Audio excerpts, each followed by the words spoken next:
Yang ini Instagramnya, yang itu pakai Facebooknya Ustaz. Nggak bisa. Siapa yang bisa?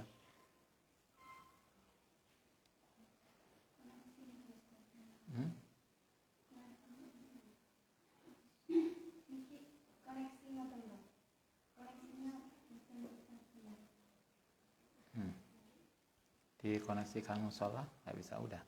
Jangan belum musola itu koneksinya.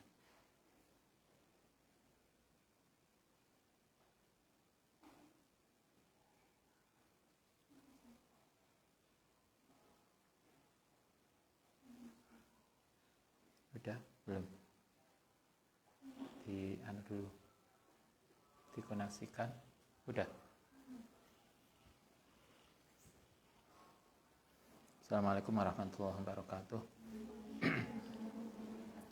Mustafa Muhammadin sallallahu alaihi wasallam sumela wa jalla syada salihin salakatul muqarrabin husanila Imam Bukhari sumaila Imam Az-Zabidi sallallahu alaihi wasallam husanabana umatina jatina sunnah syahina husanila ma'adina lasqiya malam talabiti wa sadiyah lillahi ta'ala lahumul fatihah hamsyadi bismillahirrahmanirrahim alhamdulillahi alamin arrahmanir rahim iyyaka na'budu wa iyyaka nasta'in shiratal mustaqim.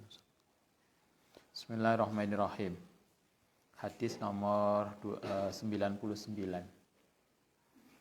An Abi Hurairah radhiyallahu an qala inna nasa sedune manusa iku yakuluna ngucap sapa nas. Aksara sangat banyak sapa Abu Hurairah. Abu Hurairah, para sahabat mengatakan bahwa Abu Hurairah mendapatkan banyak keberkahan, banyak hadis. Kalau di dalam catatan Ulumul Hadis, Abu Hurairah itu meriwayatkan hadis lebih dari 5.000 hadis. Paling banyak sahabat yang meriwayatkan hadis adalah Abu Hurairah. Walau la ayatani, lamuno tidak karena 2 ayat fisabilillahi ta'ala, mahadas tu tidak akan menceritakan sapa ingsun hadisan. Sumayat lu kemudian membacakan sapa Abu Hurairah ada ayat Al-Quran ini. Innalladzina yaktumuna ma anzalna minal bayyinati wal huda. Innalladzina saat temene orang-orang yaktumuna kang padha menyimpan maing barang anzalna kang menurunkan sapa kita minal bayyinati saking bukti wal huda lan hidayah ila qouli ar-rahim. Kata Abu Hurairah, para sahabat itu mengakui Abu Hurairah adalah orang yang paling banyak bersama Nabi dan meriwayatkan hadis. Abu Hurairah mengatakan andaikan bukan karena ada perintah Al-Quran, dia sebetulnya tidak akan meriwayatkan banyak hadis. Nah, yang dimaksud ayat itu adalah innalladzina yaktumuna ma anzalna minal bayyinati wal huda. Sesungguhnya orang-orang yang menyimpan pengetahuan, menyimpan bukti, maka dia akan mendapatkan punishment. Inna ikhwanana, kenapa Abu Hurairah itu bisa banyak meriwayatkan hadis? Inna ikhwanana saat teman kita, saudara kita, minal muhajirin saking orang muhajirin, iku kana ana sapa ikhwanana, iku yasghaluhum, menyibukkan hum ing mereka apa asafku, transaksi bil aswaki di pasar. Kata Abu Hurairah, kenapa Abu Hurairah itu banyak meriwayatkan hadis? Karena para sahabat yang lain sibuk bisnis. Orang muhajirin sibuk bisnis di pasar. Wa inna wahnana, satemene saudara kita minal ansori, iku kana ana sapa ansor, iku yasghuluhum, menyibukkan hu ing ansor opal amalu amal fi amwalihim ing dalem hartane mereka. Orang ansor sibuk dengan hartanya, orang muhajirin sibuk di pasar, sibuk bisnis. Karena itulah kenapa orang muhajirin dan ansor tidak banyak meriwayatkan hadis. Sementara Abu Hurairah itu kalau diriwayatkan beliau masuk Islam itu tahun ke-8 Hijriah. Setelah perang Khaybar, kemudian tahun ke-9 itu beliau diutus Nabi ke Bahrain. Nanti Anda bisa lihat Abu Hurairah itu bersama Nabi sesungguhnya tidak sampai 2 tahun, hanya setahun lebih sedikit. tapi beliau meriwayatkan hadis sebanyak 5.000 hadis. Sehingga kemudian kalau dihitung, Abu Hurairah itu per hari itu meriwayatkan sekitar 6 atau 7 hadis per hari. Kenapa bisa banyak? Karena Abu Hurairah, kalau menurut pengakuan ini, beliau senantiasa bersama Nabi karena Abu Hurairah ketika itu tidak menikah. Beliau jomblo. Bahasa kita jomblo ya. Kemudian beliau itu ditampung oleh Nabi di emperan Masjid Nabawi, kemudian sehingga bisa bersama Nabi. Sehingga beliau meriwayatkan banyak hadis. Sementara yang lain tidak. Itu pengakuan Abu Hurairah. Wa inna Abu Hurairah iku kana ana sapa Abu Hurairah iku yalzamu. Netepi sapa Abu Hurairah Rasulullah sallallahu alaihi wasallam lisiba ibadnihi untuk memenuhi perutnya. Nabi Abu Hurairah itu makannya ikut Nabi. Sehingga beliau senantiasa bersama Nabi karena makannya ikut Nabi. Wa yahduru lan menghadiri sapa Abu Hurairah maing barang layah durun yang tidak bisa hadir sapa sahabat. Dan Abu Hurairah mesti datang bersama Nabi pada sesuatu yang penting. Tidak pernah Abu Hurairah melewatkan kehadiran bersama Nabi. Karena itulah beliau banyak meriwayatkan hadis. Dan yang ketiga adalah wayah fadu. Lan Abu Hurairah itu hafal maing barang layah fadun. Dia punya hafalan kuat, senantiasa rajin ikut ngaji bersama Nabi. Dan yang ketiga adalah karena mangan beliau itu ikut Nabi, sehingga bersama Nabi dan hadisnya banyak. Wa anhu lan saking Abu Hurairah kultu qala. Abu Hurairah meriwayatkan pada kita begini. Kultu matur sapa ingsun, ya Rasul, ini sedune ingsun iku asma'u. Mendengar sapa ingsun mingka saking tuan hadisan. Ing hadis kasiron yang banyak. Abu Hurairah suatu ketika pernah konfirmasi ke Nabi, kanjeng Nabi, saya itu banyak mendengar hadis jenengan, tapi ansahu, saya sering lupa. Mungkin kayak kita ya. Kita ngerungu banyak, kemudian sering lupa. Kala, maksudnya Abu Hurairah itu minta doa ke Nabi agar tidak lupaan. Nah, kemudian kala jawab sapa Nabi, absud ngelaro sapa sira ridaaka ing serbanmu. Kemudian Nabi bilang, coba serbanmu digelar sini. Begitu fabasatuhu, kemudian gelar sapa ingsun hu ing rida. Kemudian setelah itu serban saya gelar. Faghorofa, kemudian nyibuk sapa Nabi biyadihi. Kemudian Nabi seolah-olah kayak nyibuk begini, kemudian memasukkan ke serbannya Nabi. Tapi tentu yang dicibuk bukan sesuatu yang fisik. Dia kayak nyibuk benda, kemudian dimasukkan ke serbannya Abu Hurairah. Setelah begitu sumakola, kemudian dawuh sapa Nabi dummahu naliyo sapa sira ngiket sapa sira ing serban. Fadomamtu kemudian ngiket sapa ingsun ing serban. Setelah itu famanasitu, mongko kemudian tidak pernah lupa sapa ingsun syai'an. Itu mungkin mukjizatnya Nabi. Nah, kalau kita kan nyibuk bolak-balik belum bisa. Abu Hurairah begitu.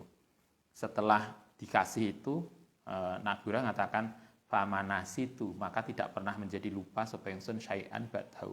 Setelah itu saya tidak pernah lupa apapun yang diucapkan Nabi. Itu karomahnya.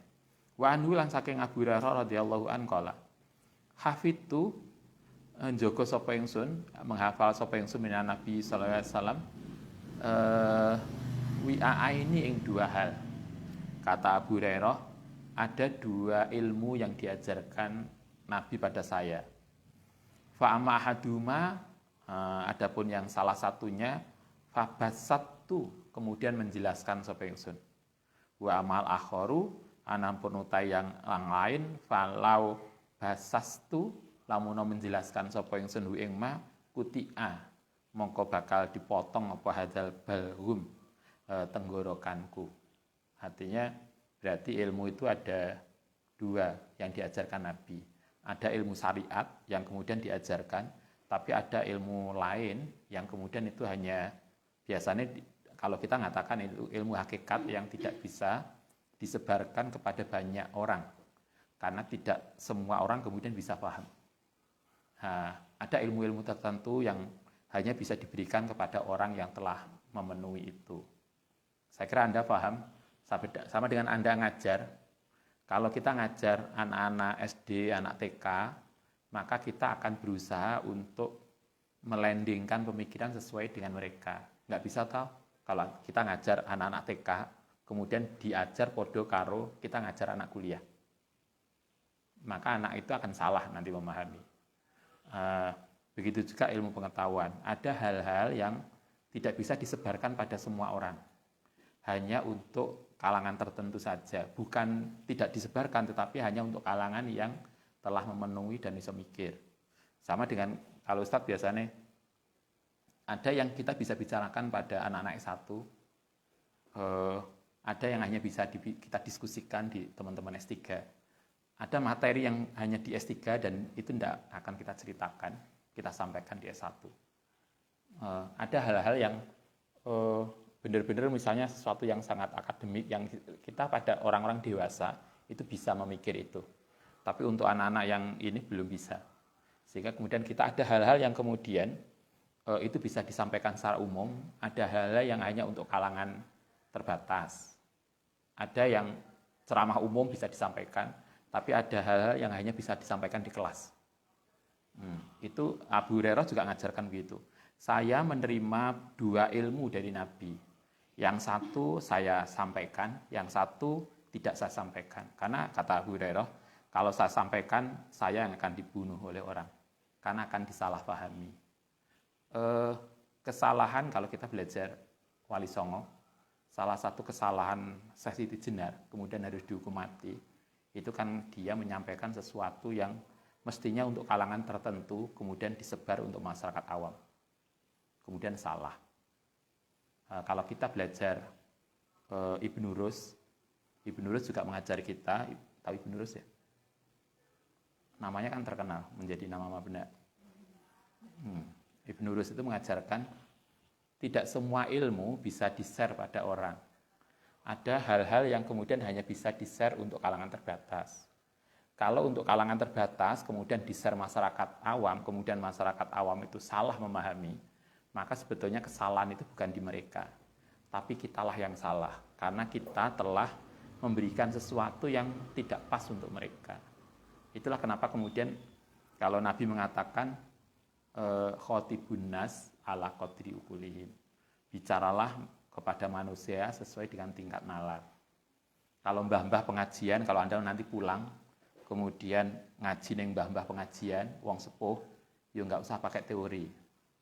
Gini loh mbah, teori. Kan mereka nggak akan, karena mereka nggak butuh dan nggak akan paham itu. Tapi kalau Anda seminar di kampus, Anda gunakan teori apa saja silakan. Karena di kampus biasa bicara teori, tapi kalau mbah-mbah kan nggak perlu teori. Coba kalau Anda misalnya Ramadan ditanya, Mbak, awal Ramadan kapan? Mereka hanya butuh hari Selasa atau Rabu. Kan mereka nggak butuh, ini loh Mbah, kalau menurut hitungan hisabnya Mbah. Ini kalau yang ini tuh berapa derajat sekian, sehingga kan mereka nggak butuh itu. Mereka juga nggak akan paham. Karena mereka nggak butuh sesuatu yang, tapi kalau di kampus kita harus menjelaskan itu secara teoritis. Itu maksudnya ada sesuatu yang bisa dijelaskan di kalangan tertentu, tetapi belum tentu bisa dijelaskan pada kalangan yang lain. Nah, kita harus bisa tahu mana yang ini untuk kalangan ini dan mana yang untuk kalangan itu. Abu Hurairah mengajarkan kita begitu. Wa an Jarir ibnu Abdillah radhiyallahu anna Nabiyya sallallahu alaihi wasallam qala fi hajjatil wada inda haji wada istansid memperdengar sapa sira annasa atau memastikan sapa sira annasa ing manusa. Faqala Nabi pesan kepada Ibnu Jarir bin Abdullah, tolong sampaikan kepada orang-orang pesannya Nabi. Pastikan orang-orang itu paham tentang pesan ini. Apa pesan Nabi? La tarji'u, jangan bali sapa sira ba'di setelahku kufaron menjadi kafir. Nanti setelah saya wafat, janganlah umat Islam menjadi murtad kembali. Yadribu, yang memerangi, memukul sapa ba'dukum riqaba ba'din, ing leher sebagian. Artinya mereka saling serang antara Islam dengan Islam yang lain. Pesan Nabi adalah setelah ditinggal Nabi jangan pernah kemudian kita menjadi kafir. Sama dengan kita ketika masih ada orang tua, kita sering rukun. Kita rukun, tapi kadang begitu orang tua wafat, kita ribut sesama saudara. Kalau kita belajar Nabi, janganlah kemudian karena ditinggal orang tua, kemudian kita ribut sesama keluarga. Biasanya warisan. Itu sangat tidak bagus. Wa an Ubay bin Ka'ab radhiyallahu an Nabi sallallahu alaihi wasallam qala. Oh, ini hadisnya panjang banget. Ini sampai akhir ini. Koma berdiri sapa Musa an-Nabiyu khotiban halih orang yang menceramai berpidato fi Bani Israel dalam Bani Israel. Suatu ketika Nabi Musa itu lagi ceramah, lagi ngasih mauidhah kepada Bani Israel. Kemudian fasu'ilah, mongko kemudian ditanya, Nabi Musa kemudian ditanya oleh orang Israel, ayun nasi a'lamu. Ayun nasi utawi endine manusa a'lamu. Kalau bahasa kita, siapa yang paling pinter? Ini pertanyaan yang menjebak. Nabi Musa itu ditanya, Nabi Musa, di antara kita manusia itu siapa yang pinter? Yang paling pinter siapa? Anda paham dengan pertanyaan itu? Kalau Nabi Musa mengatakan ada orang lain yang lebih pinter dari beliau, maka Musa akan ditinggalkan. Coba. Kayak misalnya kalau Anda jadi guru, kemudian ditanya muridnya, Bu Guru, jenengan kalau Bu iku pinter pundi? Kalau Anda mengatakan, oh pinter beliau, kemudian berarti saya akan mengguru pada dia, enggak usah kepada jenengan. Itu Bani Israel. Pertanyaannya luar biasa. Ayun nasi a'lamu, siapa orang yang paling pinter? Kala kemudian jawab napa Musa, ana, saya. Yang paling pinter, ana a'lamu, saya yang paling pinter.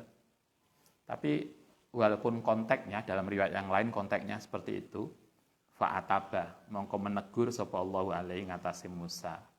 Tapi kemudian itu enggak etis, ngaku saya yang paling pinter itu enggak etis. Karena itulah kemudian Nabi Musa ditegur. Yang menegur Allah Ta'ala. Idlam yarudda. Karena berarti orang membalikan sapa Musa ilmu ilallah Ta'ala. Fa'auha, karena itulah kemudian memberikan wahyu sapa Allah ilai maring Musa. Kemudian Allah memberikan wahyu begini. Ana abdan. Saat temennya ada seorang hamba, min ibadi saking hambaku bimajma'il bahrain, tempatnya di pertemuan dua lautan. Wa yo abdan iku a'lamu minka. Kata Tuhan, ada loh hambaku yang lebih pintar daripada kamu. Alamatnya di pertemuan dua laut.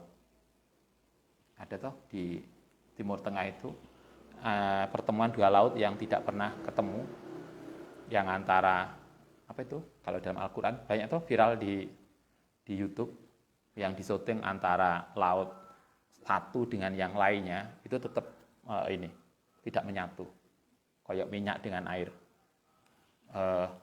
Disitulah alamat orang, kata Tuhan, di situ adalah alamatnya orang yang oleh Allah dinilai, diberitakan sebagai orang yang lebih pintar daripada Nabi Musa. Kemudian Nabi Musa bilang, ya Rabbi, wa kaifa bihi. Bagaimana wa kaifalan kaya apa bi kelawan man? Bagaimana saya bisa ketemu dia? Ya, dia ingin ketemu dan ingin berguru. Fakilah kemudian dikatakan lalu ketika Musa ahmil. Silakan pergi ke sana, ahmil membawa sapa sira hutan ing ikan. Fil miktalin ing dalam wadah. Kalau bahasa kita apa miktal? Ember gitu ya. Ember atau ya ember lah. Apa? Ada iwak itu? Gelas, pokoknya gede. Ikannya hidup, jadi bukan ikan mati. Bahwa untuk bisa ketemu dengan orang yang lebih hebat dari Musa tadi, kata Allah, caranya adalah kamu pergilah ke situ, kemudian bawalah ikan hidup di dalam sebuah tempat. Di mana nanti ikan itu lepas, itulah tempat alamatnya. Nah, sekarang dulu belum ada GPS. Nah, sekarang kan tinggal Sherlock ya Allah. Nah, kan gampang. Kalau dulu Tuhan ngasih ini, bawa ikan, nanti di mana ikan itu lepas, disitulah tempat orang yang dikabarkan Allah sebagai orang yang lebih hebat daripada Nabi Musa. Fa'auha ibadi bimajil wahrin huwa alamu minka qala ya Rabbi ahmil bihi fi mikalin faida faktahu nalikane hilang fakot tahu mongko nalikane hilang apa ikan tadi bahwa sama mongko taiman iku di situ sama di situ fangtolako mongko kemudian berangkat sapa Nabi Musa fangtolakalan berangkat bifatahu kelawan pembantune Musa namanya Yusa bin Nun.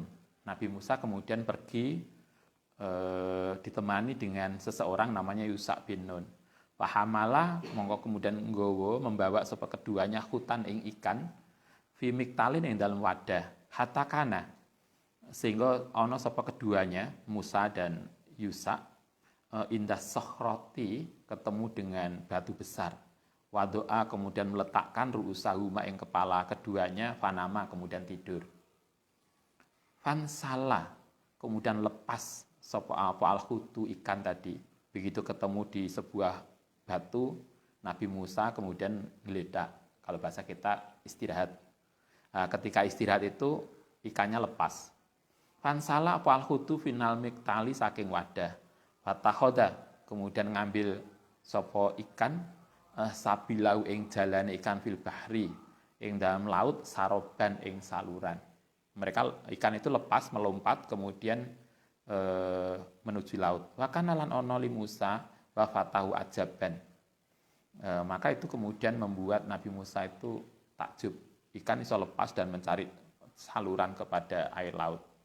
Fantolako kemudian berangkat sapa keduanya bagiyata lailatiha ing sisa malamnya wa yaumiha. Falama asbaha nalikane pagi kala ngendika sapa Musa li fatahu atiya. Begitu masuk pagi atian nekakno sapa sira hodaana ing sarapan kita. Lakot lakina teman-teman nemui sapa kita fi safarina hadza ing dalam perjalanan kita nasiban ing bagian. Kalau bahasa kita marilah kita sarapan, kita sudah waktunya makan. Tetapi walam yajid lan tidak nemu sapa Musa masan ing sesuatu minan nasobi saking bagian hatta jawaza sampai ngelewati al makana ing tempat alladzi umira yang diperintah sapa Musa bi kelan ma. Faqala lahu mongko kemudian ngendika sapa Musa lahu maring fatahu. Faqala mongko ngucap nanya lahu maring Musa sapa fatahu pembantune Nabi Yusa bin Nun araita ana ta melihat sapa tuan in awaina awaina nalikane istirahat terlena sapa kita ila sokhrati maring batu besar fa inistune ingsun iku nasitu lupa sapa ingsun al huta ing ikan. Ternyata kalau melihat riwayat ini ternyata ketika ikan itu melompat, Nabi Musa dan Yusa nggak tahu. Karena itulah kemudian setelah lewat, mereka baru sadar, ikannya itu dicari nggak ada. Kemudian dia bilang, di mana ya ikan yang kita bawa itu? Kemarin kayaknya di batu besar itu masih ada. Kala kemudian mengucap sapa Musa, zalika, tadi ikan tadi, makuna orono sapa kita iku nabwi. Iya, kata Musa, kenapa kita tidak nyari kemarin? Biasanya kita sering gitu toh. Mari istirahat. Begitu mau perjalanan berikutnya kadang kita nggak checking. Pokoknya berangkat. Nanti setelah jauh, oh yo HP ini carry. Oh yo istrinya carry. Ada tuh yang kemarin rame. Anaknya ketinggalan yang pom bensin. Padahal wis ado. Itu loh. Terus mikir apaan sampai anaknya ketinggalan atau istrinya ketinggalan. Ini mengulang kayak gayanya Nabi Musa. Wis mlaku adoh, "Lho ya iwake kemana?" Ternyata dia lupa. Kenapa kemarin kita tidak nyari? Ketika mau berangkat lagi, kenapa nggak checking? Fartada, mongko kemudian kembali sopo Musa ala asarihima yang ngatasi perjalanan keduanya kososon. Kemudian dia kembali lagi. Falama intahaya, mongko nalikane sampai sopo keduanya ila sokhroti maring batu besar tadi.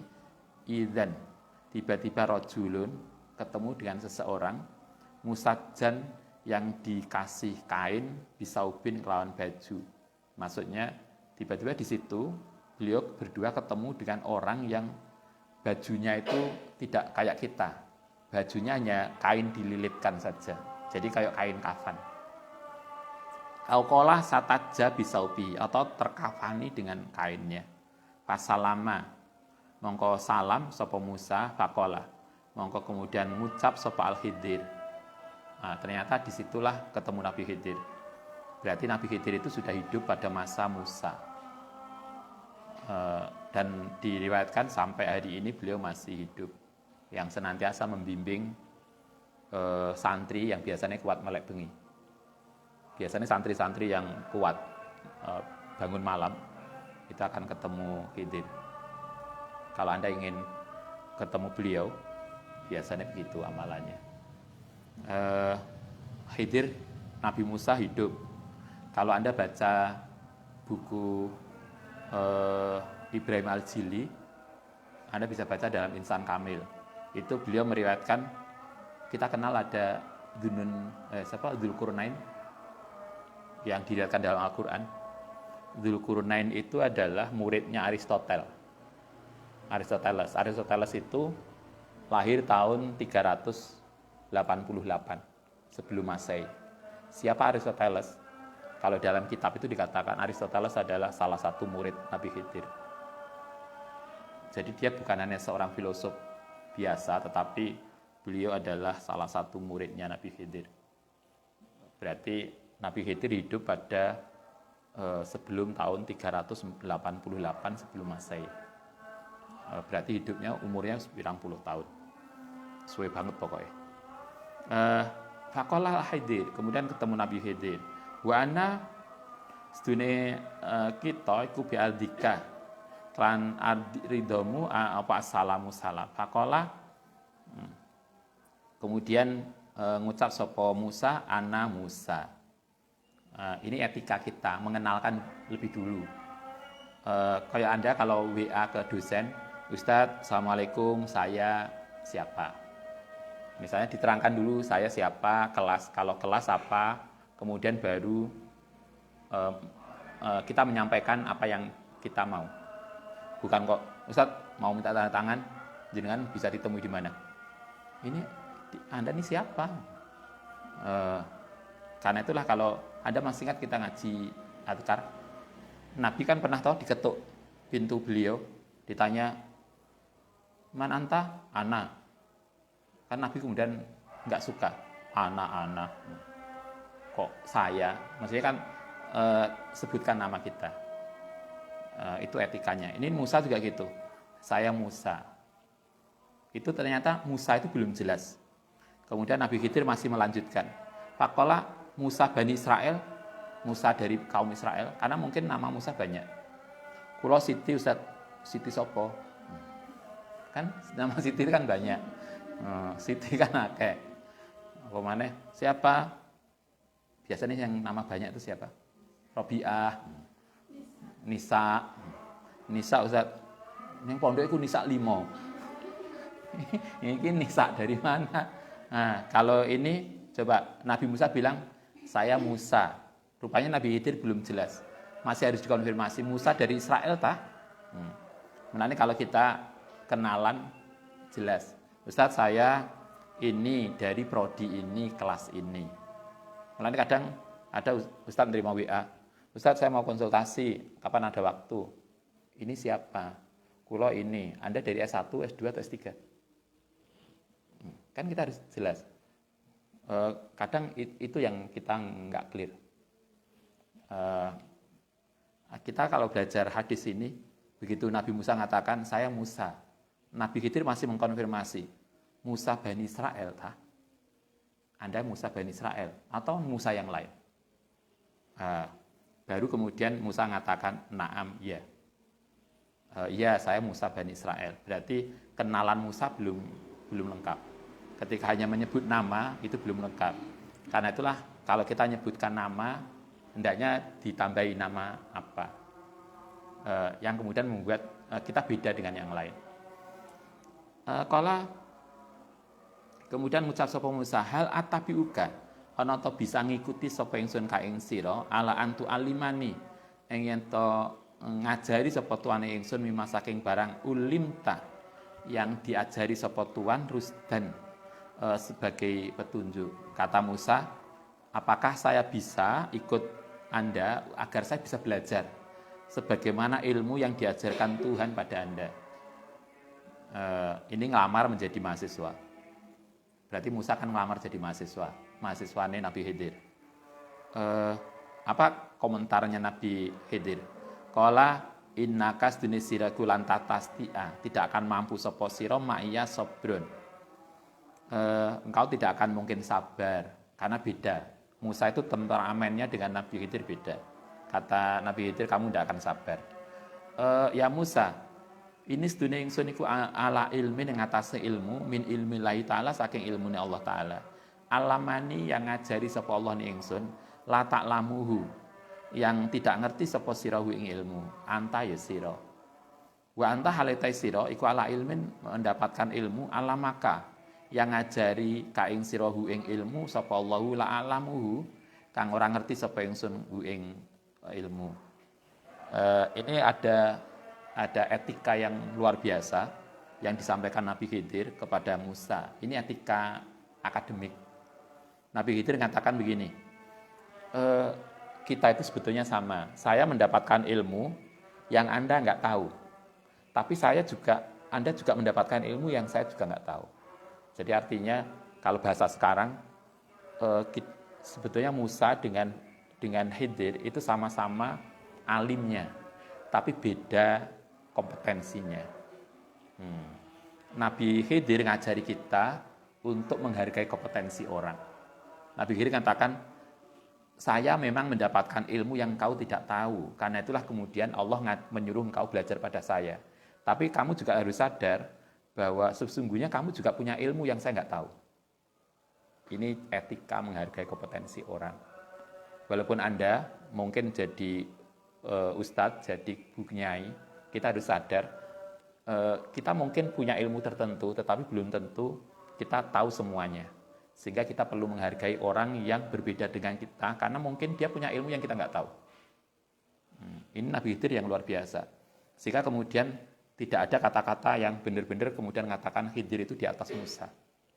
Nggak ada. Dia mengatakan, saya memang punya ilmu yang kamu tidak tahu, tapi kamu juga harus sadar loh ya, kamu juga punya ilmu yang saya nggak tahu. Itu etika yang bagus banget. Karena kalau saya kira Anda pernah tahu riwayat, karena di dalam kehidupan itu ada orang-orang tertentu yang oleh Allah dikasih ilmu tertentu yang orang lain nggak tahu. Bahkan riwayat itu mengatakan begini, suatu ketika Nabi Khidir itu diberitahu oleh Allah, ada orang yang dalam istilah tasawuf itu disebut muhibbin, orang-orang yang mencintai Tuhan. Kemudian Nabi Khidir dikasih tahu oleh Allah, iku loh nanti kalau Anda di Pondok Al-Asqiya misalnya, itu ada orang yang biasanya ngaji, nanti ikutlah ngaji dia, karena itulah orang yang mencintai Tuhan, muhibbin. Kemudian Nabi Khidir itu datang untuk ikut ngaji pada orang itu.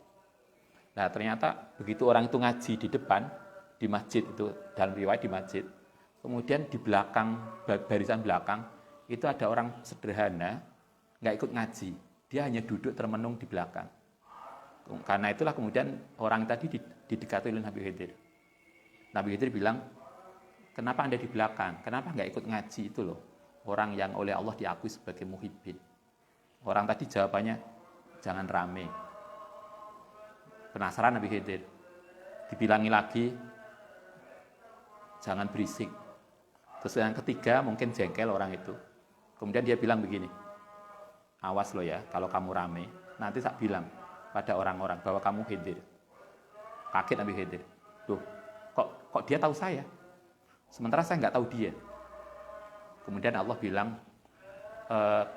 kamu harus tahu yang di depan itu adalah muhibbin, yang di belakang itu adalah mahbubin.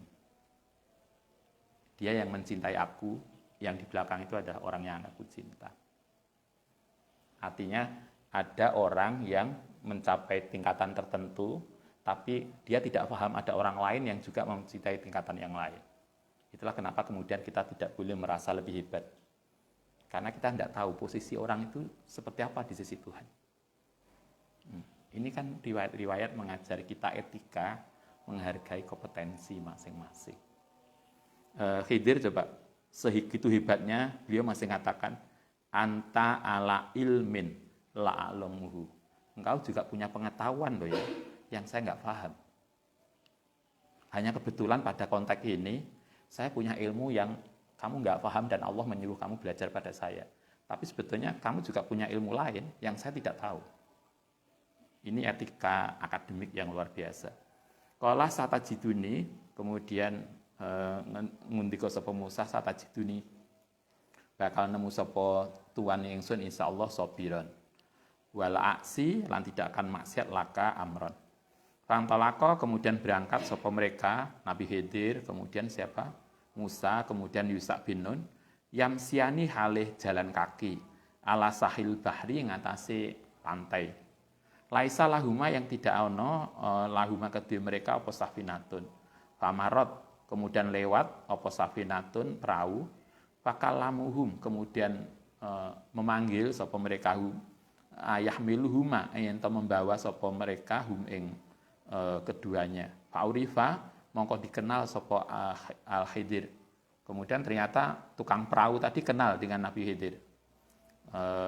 Fahamalu, mongko kemudian membawa sapa tukang perahu ma ing karone tadi, Nabi Khidir, Musa dan Yusha bighairi naulin, kelawan tanpa biaya. Jadi artinya mereka numpang gratis. Digawa perahu. Faja'a kemudian datang sapa usfurun, apa usfur? Burung kecil. Biasanya dimanakan emprit, manuk kecil pokoknya. Fawakoa mongko jatuh ala mongko hinggap sapa usfur ala harfi safinati di pinggir perahu. Panakoro mongko kemudian mengisap minum sapa burung nakrotan au nakrota ini, yaitu satu minuman, satu tegukan atau dua fil bahri dalam laut. Faqala sapa ngendika sapa Khidir, ya Musa manakoso, tidak bakal ngurangi apa ilmi wa ilmika min ilmillahi ta'ala, saking ilmune Allah Ta'ala, ila kanakrotin, koyok kecuali seperti isapan kanakroti hadal usuri, koyok isapane burung tadi fil bahri. Nabi Khidir kemudian ngajari kita begini, sahibat-hibati Nabi Khidir, sahibat-hibati Nabi Musa, ilmu kedua beliau itu dibanding dengan ilmunya Allah itu koyok burung kecil yang minum air laut. Jadi burung kecil itu kalau minum hanya seberapa toh? Sedikit. Itulah ilmu manusia. Sementara laut itu adalah ilmu Tuhan. Pak Amida, kita lanjutkan 3 linia. Kita harus klesak-klesik. Fa'amida mongko sengaja sapa Al-Khidir ila lauhin kepada sebuah papan min al-wahis safinati, saking papane perahu. Fanaza'ahu, kemudian melepaskan sapa Khidir ing papan. Begitu naik perahu, wis naik gratis, Nabi Khidir kemudian melepas salah satu papan perahu. Faqala kemudian mengucap sapa Musa, kaum hamalua, yang telah membawa sapa kaum nang kita bigori naulin kelan tanpa biaya. Tapi amatta sengaja sapa sira ila safinati maring praune faharok taha, mongko kemudian membuat tenggelam sapa sira ing prau lituhrika, supaya menenggelamkan sapa sira ahla ing tukang prau, ing penumpang prau. Kata Musa, Nabi Khidir, kita itu sudah numpang gratis, tapi sampean malah merusak perahu. ini kalau begini kan kita bisa tenggelam. Begitu komplain Nabi Musa. Kala kemudian jawab sapa Khidir, alam akul, anata tidak ngucap sapa ingsun innaka lantas tatia. Innaka sedene sira iku lantas tatia, tidak akan mampu sapa sira ma'ia sabron. Kata Khidir, tadi kan sudah saya bilang, kamu nggak boleh ngomong. Tapi ternyata Anda tidak sabar. Kala kemudian menjawab sapa Musa, la tu akhirni, jangan ngasih punishment sapa tuan ingsun. Bima kelan barang nasitu yang lupa. Punishment apa punishment? Hukuman. Kata Nabi Musa, maaf saya salah, tapi tolong saya jangan dihukum. Ustadz ngapunten saya salah, tapi mohon tetap lulus nggih. Biasanya mahasiswa. Enek mahasiswa, Ustadz, kok nilai saya nggak lulus ya? Kok saya dapat D? Kemudian saya bilang semester kemarin, kira-kira menurut kamu kenapa kamu nggak lulus? Saya nggak ikut UTS, Ustaz. Ya sudah toh, kan dia udah sadar. Ya udah kalau gitu silakan ulang semester depan. Kan kamu udah tahu kesalahannya, kan gampang. Kita kan nggak usah ngomong, dia udah tahu sendiri. Nabi Musa gitu, saya mohon maaf, saya salah, tapi tolong saya jangan dihukum. Wala turhikni, lan jangan membebani sapa tuan ingsun min amri saking perkara usron, sesuatu yang sulit. Fakanat mongkono apa iku al-ula. Yang pertama min Musa, saking Musa panenisyanan, lupanya. Itu lupa pertama. Dia memprotes soal perahu. Pantolako kemudian berangkat lagi, faidan kemudian ketemu hulamun. Anak-anak kecil ya abu kang bermain mal hilmani sartane teman-teman kecil yang lain. Fa'akhoda kemudian megang sepo al-Khidir biroksihi kelan kepalane hulam tadi min a'lahu saking atas. Fa'tala'a kemudian memotong sepo Khidir roksahu biyadihi. Kemudian ketemu anak kecil, begitu anak kecil oleh Nabi Khidir, anak kecil tadi dibunuh. Akhirnya Nabi Musa protes lagi. Fakola kemudian mengucap sapa Musa, akotalta. Ono to mateni sapa sira nafsan zakian yang bersih bigori nafsin tanpa alasan. Loh, jadi kok tiba-tiba anak kecil dibunuh tanpa alasan. Kala jawab sapa Khidir alam akul laka kedhi sira innaka lantas tatia ma'ya sabron. Ternyata benar kamu tidak sabar. Fantolako kemudian berangkat lagi yang ketiga hatta ida ataya sehingga sampai ahla qaryatin yang sebuah desa. Fastato ama istat amaha. Mongko kemudian minta makan sapa Musa dan Khidir tadi ahla ing penduduk desa, tapi fa'abau. Kemudian mereka tidak peduli ayudayyifuhuma ento menerima sapa mereka huma ing Nabi Khidir. Mereka Nabi Khidir dan Nabi Musa minta makan ke penduduk, tapi penduduk tidak ada yang mau ngasih. Fawajada kemudian nemu sapa keduanya fiha ing dalam qaryah jidaron ing tembok yuridu yang akan muncul apa jidar ayang qadha ing teroboh faqamahu mongko kemudian membetulkan sapa kedua tadi Khidir dengan Musa. Selesai bangun rumah yang mau roboh direnovasi selesai kala ngendika sapa Khidir biyadihi biyadi kelan tangan Khidir wa aqamahu faqala mongko kemudian ngucap lahu mari Khidir sapa Musa lausita andekan menghendaki sapa tuan latahotta bisa ngambil sapa tuan ali ngatasé ahli qaryah ajron ing upah. Nabi Musa kemudian bilang andekan jenengan mau kan kita bisa minta upah ya untuk memperbaiki renovasi rumah tadi. Berarti ketiga kali dia salah. Kala kemudian mengucap sapa Khidir hadza firaqi baini wa bainika. Ini adalah perpisahan antara kita. Karena sudah salah 3 kali. Kemudian Kanjeng Nabi ngendika begini, setelah beliau meriwayatkan kasus Khidir, kala ngendika sapa Nabi sallallahu alaihi wasallam, yarhamu mengasihi sapa Allah Musa ing Musa. Lawadidna lamun ana sapa kita iku la sabara lamun sabar sapa kita. Jadi Kanjeng Nabi kemudian ngajari kita mestinya di dalam kasus koyok Musa tadi itu mengajari kita bahwa di dalam proses tolabul ilmi, mencari ilmu, ada satu hal yang harus kita punya, adalah kesabaran. Kalau bahasa kita apa? Komitmen. Kalau belum selesai, urung lulus, urung mari. Kadang urung lulus wis nikah, kemudian lupa. Nabi mengatakan lawadidna lausobaro. Tuhan akan menyayangi kita lausobaro. Coba andaikan Musa tadi sabar, kemudian dia bisa menerima, melihat dulu apapun yang dilakukan Nabi Khidir, maka akan sangat banyak ilmu yang bisa diperoleh Musa. Begitu juga kita, andaikan kita punya komitmen, punya semangat, punya kesabaran, akan banyak hal yang kita bisa peroleh. Nabi mengatakan lawadidna lausobaro.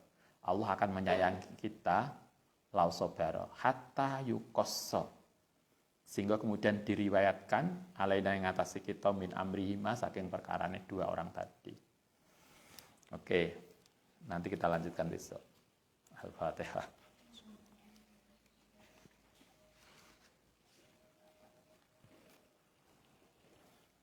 Rabbana fa'na bima 'allamtana ladzi fahimna.